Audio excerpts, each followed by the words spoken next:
Yo, what's up everybody, it's Tuna. In today's video I'm going to be doing a deep dive into the new season Frozen Canvas for Torchlight Infinite that is going to be launching on the 24th of October. If you're in Europe, that's going to be the 25th. And yeah, I'm really looking to playing this one. There's a lot of changes, and this video is going to be a deep dive into all of those changes, the things that you can expect, and my thoughts as well on everything. And yeah, brace yourselves, there's going to be really a lot of stuff this season that's coming. So let's start. Now, the first thing I wanted to talk about was the monetization, because this is one of those things that is going to really be changing whether this game is going to be enjoyed by the Western audiences. And it's something that they have been looking to change. They've been taking a lot of the feedback. So definitely continue giving your feedback in hopes of improving this game, because the game is great. The monetization, not so much, but they are going in the right direction. So that's really hopeful. What they're doing this season to improve that is they're giving all of the older hero traits for free. So you will just be like logging in, you'll be able to play every single hero trait that has been released in previous seasons, as opposed to how it is now, which you get tokens or you can purchase them in the shop. But yeah, you'll be getting all of those hero traits, aside for the current seasonal hero trait. So the one that is releasing this season, that is going to be accessed through the battle pass. Good change. And yeah, really looking forward to that. Now, on top of that, there is this system called Pack Spirits, and the Pack Spirits will give you additional rewards for engaging with different content and stuff like that. And the way that they wanted to close the gap between, pay to play as opposed to free to play players is they are granting you one seasonal legendary Pack Spirit once you complete an Endgame challenge. And that is once per season. So you're gonna be engaging with that content, and then you'll be able to select one of a predetermined few seasonal legendary Pack Spirits, and hopefully they'll extend this list so that you'll be able to unlock all of them over time. And hopefully this will allow people to sort of bridge the gap between the pay-to-play and the free-to-play players, and make the playing field feel a lot more fair for people who are not willing to engage with the gacha mechanics. And lastly, they're making the battle pass more streamlined and easier to unlock. So as it is currently, you have to wait, and there are daily sort of unlocks that you have to progress. But what they're doing is they're making it so you no longer are time gated by these arbitrary time gates that they have put in place. So that means that you'll just be able to log in, blast through the entire battle pass in your own time as much as you want to. And yeah, overall that's a really good change, I would say. Now let's move on to the actual content. I just wanted to put that ahead of you guys, because I know a lot of you guys are like really passionate about this subject, and so am I. And honestly, the game is still not where I want it to be, but where I'd want it to be is hopefully where we will get with further feedback and stuff like that. So definitely keep complaining about it and keep giving your feedback, and hopefully the developers will be able to put in these things and improve upon that. But first, let's talk about the new hero trait. It's called the Tide Whisperer Selena, which is like a pretty interesting concept. So essentially what this does is it allows you to move while using channeled skills. There are two different modes that you'll be able to engage. The Bard mode, which is basically Selena is going to be running around and is going to be infused with foam, and that foam detonates and triggers abilities along the path, and will also allow her to phase through enemies, so ignore enemy collisions and stuff like that. And then there is the Loud Song mode, and in this mode you have reduced movement speed, attack, and cast speed. However, you will be getting a substantial amount of damage, and this is mostly going to be kind of like the boss type of mode. So like if you engage in bosses, you'll be in Loud Song mode, and then when you're doing maps and stuff like that, you'll be in Bard mode. It's a pretty interesting concept, and also of course being able to trigger abilities and also use channeling abilities as you're running around. Pretty cool, because in the past channel abilities have not really been too popular. So this will kind of enable us to look at skills that we wouldn't have deemed viable in the past, because of the way that Torchlight Infinite is. It's very fast paced. But yeah, channeling skills are on the menu, and that's pretty cool to see. The seasonal content itself, called Frozen Canvas, and what Frozen Canvas is essentially a procedural generated map, and the way that you access the map is through the Netherrealm. First of all, you'll be finding snow paper fragments, and these are scattered throughout the Netherrealm. And these paper fragments will contribute to you revealing paints. So once you reveal paints and you find paints that are also accessible through the Netherrealm stage, you will start to piece together a map. And then this map that we will find here is you will discover through your progression. You will engage with color mixing and things like that, which this color mixing will unlock new rewards. You know, you'll level up your paints and you'll identify the correct placement for each color. So you'll find ways to place each colors. Now, how all of this stuff works, we do not currently know, but the way that they're describing it is there are 3 steps.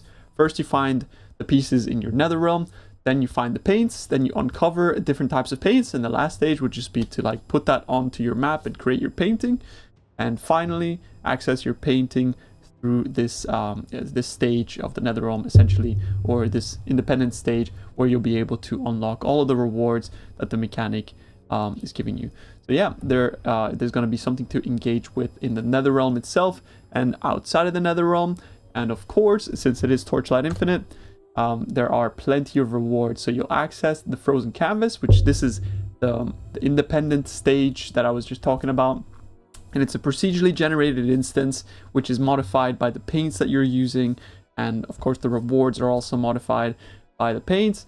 And once you go through here, this is where you will gain access to the mechanic specific rewards, as well as Splendor Eggs, as well as all of the new skills and skill modifiers and stuff like that I'll talk about a little later. So seems very complicated, but once we figure out the meta, it should be fairly easy. Figuring out which colors are mixed together and what type of rewards those will be tied to, and how to maximize all that stuff. So that'll probably be another video after the season launches once we figure that stuff out. Yeah, if you look forward to that one, then make sure to subscribe, as I'll probably put that out as soon as I figure it out, or as soon as someone in the community figures it out, and I'll be able to report on that. But yeah, and then I mean, like, it wouldn't be Torchlight Infinite if we didn't have access to another meta progression skill tree, and in this case it's called Artistry. What Artistry does is it improves your effectiveness at engaging with the painting. So you'll be able to gather frozen snow within the frozen canvas to improve your artistry, or the way that you engage with the mechanic essentially. It accelerates the collection of snow papers, so it's kind of like a snowballing effect, no pun intended. And yeah, you'll just be able to essentially get better rewards and engage with the mechanic better. And as you can see from the picture, it is essentially the choices that you'll have to make is as you're progressing, but at the end stages of progression, you'll just have access to everything.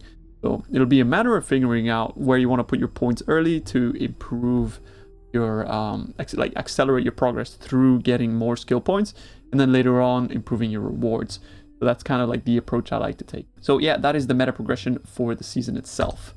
Next, I wanted to talk about the specific rewards that are accessed through the season mechanic. In this case, it's pretty insane. So the skill modification, which they're calling Inspiration Essence. These skill modifiers are designed for most active skills. They have promised over 100 of these skill modifiers. And you can equip these both in you can equip these in equipment slot 3 and 5, meaning you can have 2 of these modifiers on one skill. Whether or not these skills are going to be modifiable, that's still to be seen, but hopefully this should really stimulate build creation and just create some crazy stuff. Now, honestly, like, just thinking about this, it must be a balancing nightmare, but this game is not known to be super tight on balance and stuff like that. Rather, they just want you to have fun and then blast through a season, and then next season they'll just address the things that are completely out of control. So yeah, it's pretty exciting from a build creation standpoint, and also from a build customization standpoint. So that's really, really cool. But the important thing is, how do you get these? Yeah, you do not obtain these through traditional methods, and they do not gain combat experience as well. So what you'll do is you'll find these through the artist mechanic, so the painting mechanic, and you'll find these skills there through the painting.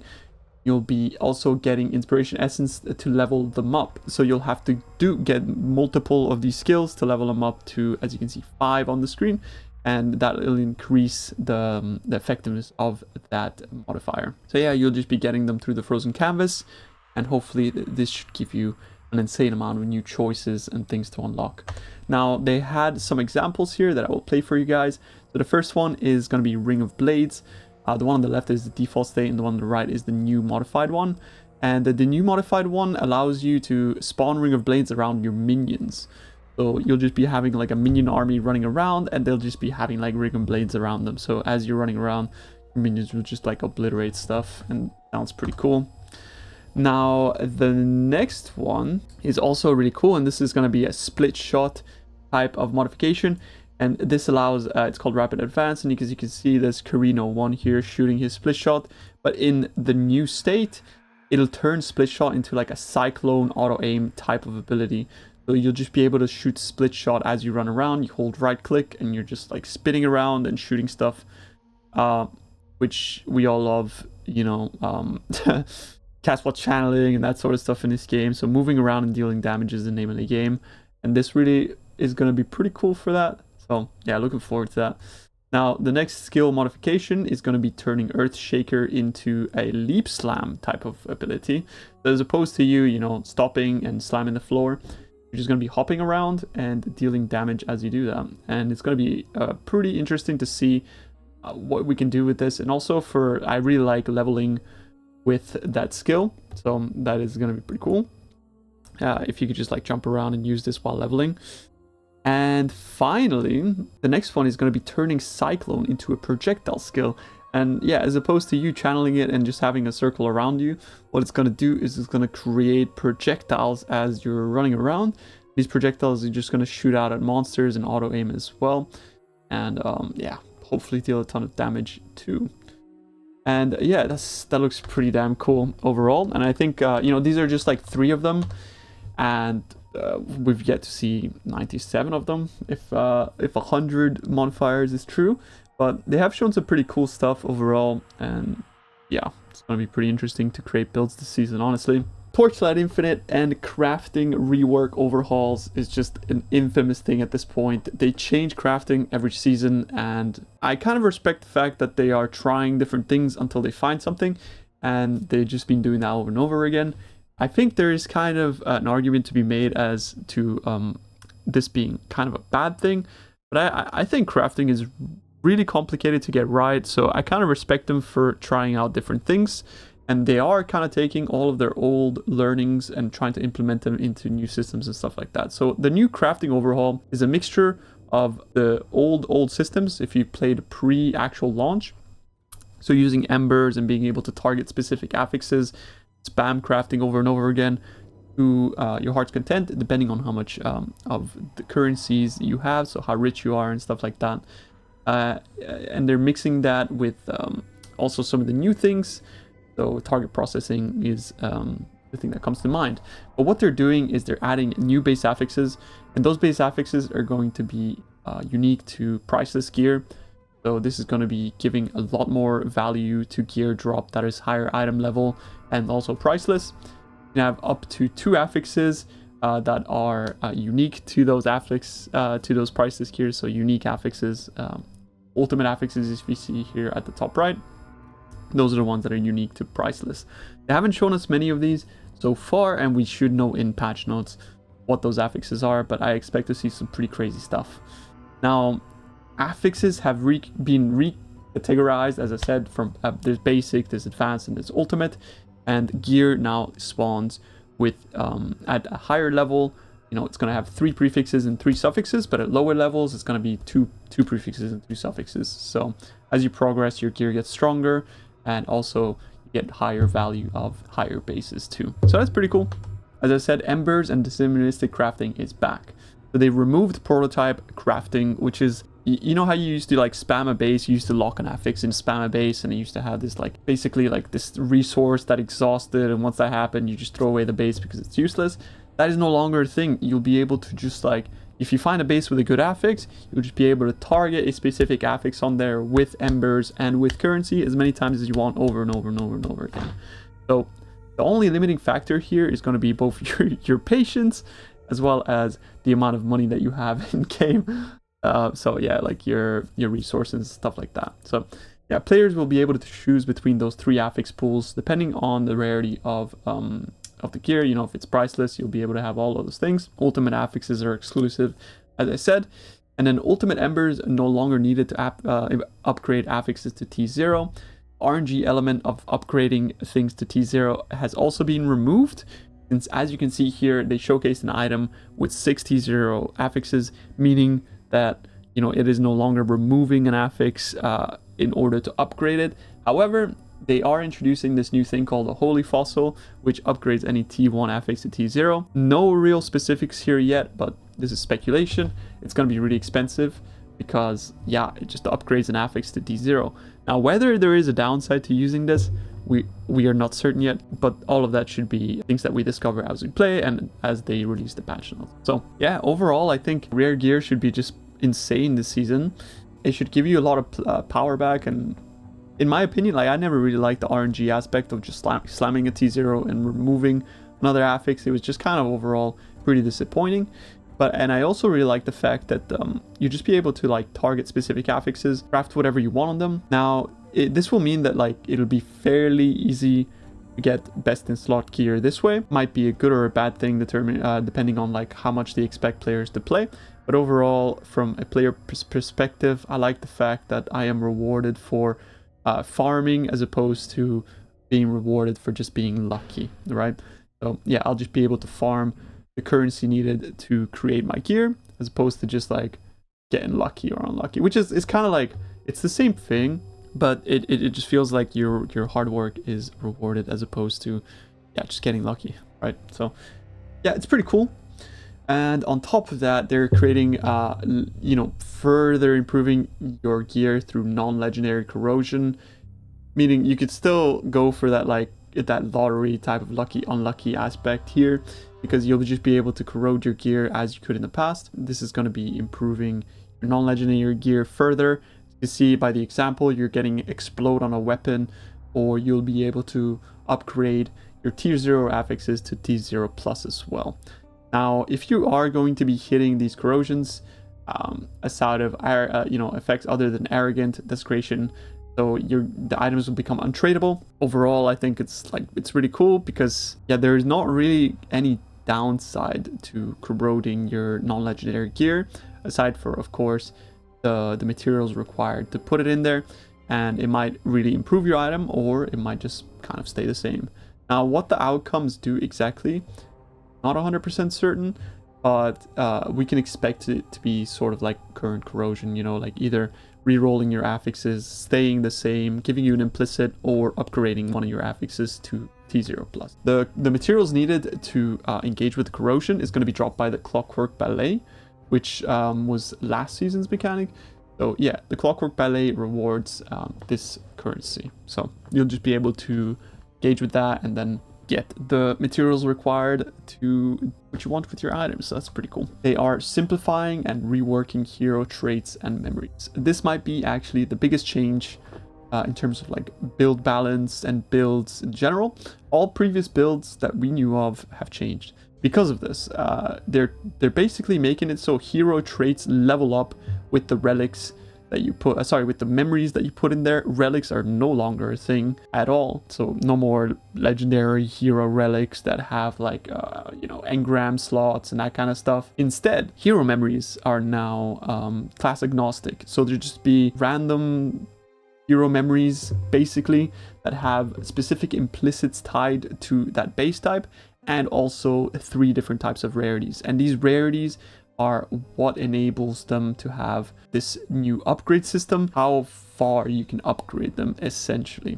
So yeah, it's going to be interesting to say the least, because it's a completely new system, and how that affects the traits themselves is going to be interesting. What they showed on the picture is that like this is a level 1 trait, you see, and that is going to be leveling up as this levels up. And this levels up as you find higher rarities and the more memory threads you put in. You see here, this is a what it was going to look like to upgrade your hero memory, and this one is a hero memory that can upgrade all the way to level 50. And that is going to be taking memory threads, as you can see there, and it's going to have a base stat of 175 max energy shield, which is kind of a lot, right? And these are also affixed and they have tiers. That means that there's going to be quite a lot of layers of RNG to finding the perfect hero memory. Not only does it have to drop at the correct rarity, it has to drop with the correct implicit and the correct tiers. And also, as you upgrade it, it's going to unveil new random affixes, which are unlocked at level 20 and level 40. Whether we have control over these affixes, it's unknown as of yet, but this is kind of like the thing that I'm mostly concerned about, because I feel like there's going to be a lot of RNG layers on getting the perfect memory. These are going to be hella expensive, like crazy expensive to buy perfect ones, crazy rare to get a perfect one for your build.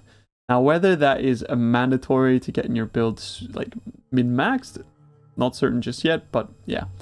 Then you'll have to be farming both the threads and the scraps in order to create them. Still very unknown what affixes we're going to be getting on them. One of the upsides of this change is that when you do farm things that reward hero memories, you know, it's no longer that you're only dropping hero memories for your own class, as opposed to like now you're just going to be dropping hero memories for everybody. So if you find like a really good hero memory for another class, you could sell that for like a lot of money, and that's pretty cool.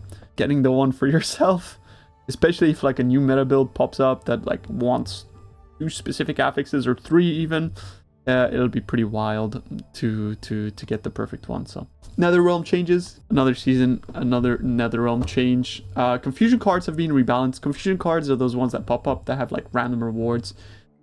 These have been rebalanced.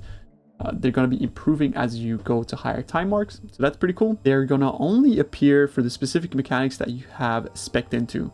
So for example, if you are spec'd into, say, Dark Surge, you will be getting those Dark Surge cards added to the chance to spawn, right? But you won't be getting things like God of Machines or stuff like that, which is really good, because it's going to really narrow down the amount of confusion cards that appear as you're going through the Netherrealm stages, and hopefully just improve the ability for you to really enhance the mechanic that you are currently running. I'm really looking forward to this. I think it should be a lot of fun, as previously I felt like a lot of these confusion cards were just way too rare to get ones that were like synergistic with what strategy you're running. Yeah, I really appreciate this change. On top of that, they are removing time mark 8.3 and time mark 8.4, but they are adding new time mark called Profound Time Mark 8. And Profound Time Mark 8, as you can see here, it unlocks the 3rd compass slot. It gives you up to 6 new like bases with up to 6 affixes. So this is where you'll get like the 3 prefix, 3 suffix. Non-legendary gear can have up to T1 affixes as well. Prices non-legendary gear starts dropping. The next stage will be Deep Space, which is kind of like we already had that in the past. So they're re-adding Deep Space. Essentially what that does is that gives you 200% drop quantity, as well as the ability to get higher chance for fluorescent memories shards to drop. Overall, good change, right? Now, whether these beacons are going to be accessible in the sense of like, you know, whether you can farm them reliably or whether you can buy them reliably, still unknown, but yeah, it should be really good. And then on top of that, they're also adding a lot of compasses essentially, and you're just going to be able to modify further all of the mechanics that you're running. So a lot of Netherrealm changes are going to be coming this season, and this might be worthy of another video as well post-launch. But as of right now, this is the TLDR, the most things that you need to know for this change for sure. Now, in addition to all of the changes, they are of course adding more new content. So there's going to be new Endgame Challenges, and this is pretty cool because this is going to be a sort of a boss gauntlet. It's going to be 20 highly difficult boss challenges. Don't know yet what affixes or how hard they're going to be, what damage and tanky requirements you're going to be having, but this is where you'll be able to actually get your legendary pack spirit once per season. This season, they're giving you one of the following that you see on screen. So Heart Binding Rose, Monument Knight, Shepherd, or Misfell Orphan. So yeah, these will be like unlockable by defeating all of the 20 stages. And once you do that, you'll get that. Whether this will be accessible or how hard it will be, it's still a big question mark. And what other rewards we will get, still unknown. But really fun to see. A way for you to challenge yourself. Also, the way that we access it is a bit of a question mark still, whether you'll have to actually use a currency to access it or not. And it's gonna be a little bit of a make or break in my opinion, because if you do have to pay to access, in the sense of like if you have to like get like a in-game item, find it first, then enter it, it might be a bit tough for people to do this. But if you can just like spam entries and just keep trying over and over again, then, you know, it should be fairly good. Also, whether this is done in stages or all at once, I believe it's just stages, so you have to beat stage 1, and once you've done that, you can progress to stage 2. And yeah, to go on, you'll go all the way to 20. So that'll be a really nice league goal for players to have, and also a pretty damn good reward overall. So yeah, nice to see that they are giving us access to those legendary pack spirits. Good change. Then on top of that, they're also adding a scaling, ever scaling daily boss challenge, and in this case, it's going to be Golden Havoc Odak, which is the dude from the campaign. And as you are dealing damage to him, he gets stronger and stronger and stronger. And as he gets stronger, he improves the rewards that he gives you. So you can see here, you can get up to level 300 or challenge tier 300, whatever they want to call it. That is going to be rewarding you a ton of stuff. And these are things that you'll be able to get daily. And I'm pretty sure these rewards reset daily as well. So I suspect you'll just be getting a ton of stuff if you can clear this. So it's really going to be rewarding you for having a strong build. Pretty cool overall. That pretty much sums up all of the changes of the season. I like they really have done a lot, and I'm really happy to see the monetization changes, as well as them, you know, going back on a few of the things that they did for crafting. I really didn't like prototype crafting. Honestly, I really didn't like the monetization at all.